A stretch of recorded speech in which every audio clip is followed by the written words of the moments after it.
जी आपके एमपी से, same to same story है।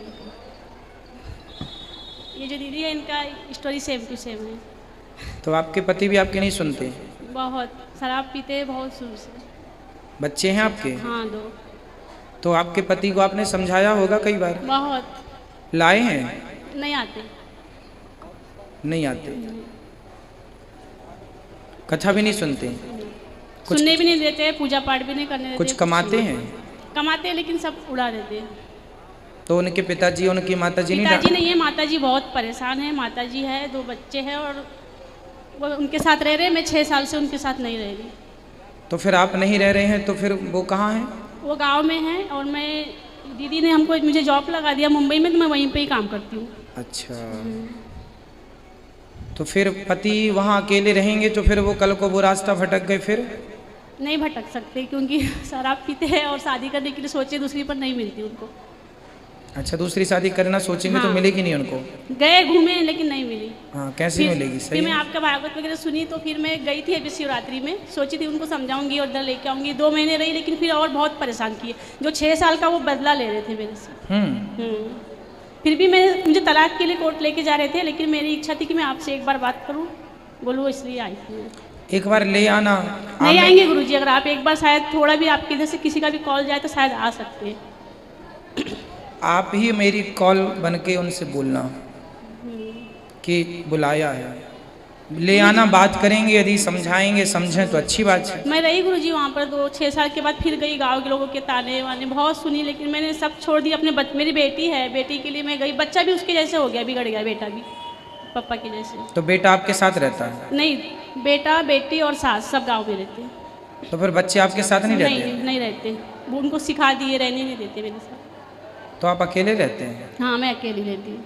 तो फिर आप अलग, आपके पति अलग, आपके बच्चे अलग? मैं गई, बार गई, 5-6 बार गई। वो बहुत टॉर्चर किए, बहुत परेशान किए, तो फिर मैं छोड़ के आ जाती तो हूँ। फिर बच्चों को तो फिर आपकी माँ का प्यार मिलना चाहिए। हाँ लेकिन दादी नहीं, दादी बोलती है मैं नहीं रह सकती बच्चों के बिना।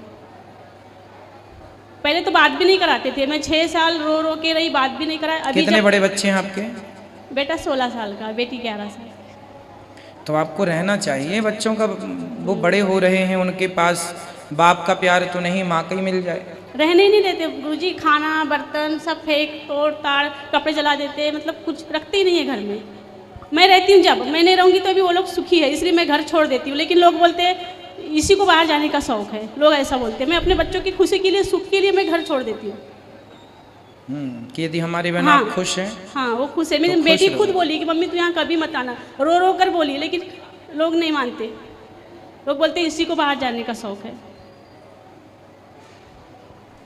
गुरुजी आप बताओ, दिल की माने कि दुनिया की माने?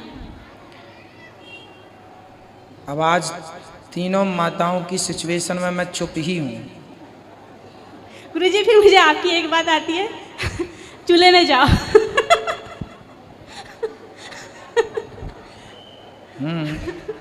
दिल की मानो बस। ठीक है, मैं इसमें क्या कहूँ, मुझे कुछ समझ नहीं आ रहा कि मैं क्या कह दूँ आपसे।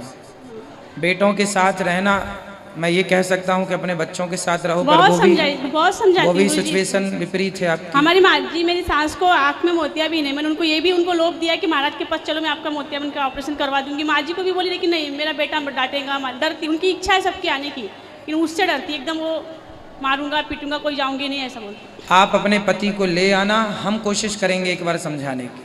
ठीक है गुरुजी, लेके आऊँ। गुरुजी एक भजन सुनाती हूँ आपको। हर पल तुम्हारी याद आती रहे गुरुवर, आती रहे। तुम्हारी छवि मन को लुभाती रहे। हर पल तुम्हारी याद आती रहे गुरुवर, आती रहे। राधे राधे। खुश रहिए, खुश रहिए।